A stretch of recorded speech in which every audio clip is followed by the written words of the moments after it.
কি নামে ডেকে বলবো তোমাকে, মন্দ করেছে আমাকে ওই দুটি চোখে।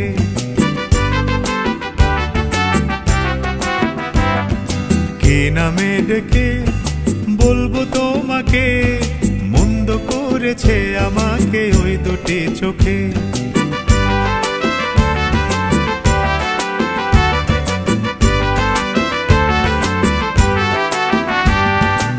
আমি যে মাতাল হাওয়ারি মতো হয়ে যেতে যেতে পায়ে পায়ে গেছি জড়িয়ে। আমি যে মাতাল হাওয়ারি মতো হয়ে যেতে যেতে পায়ে পায়ে গেছি জড়িয়ে। কি করি ভেবে যে মরি বলবে কি লোকে, মন্দ করেছে আমাকে ওই দুটি চোখে। কি নামে ডেকে বলবো তোমাকে।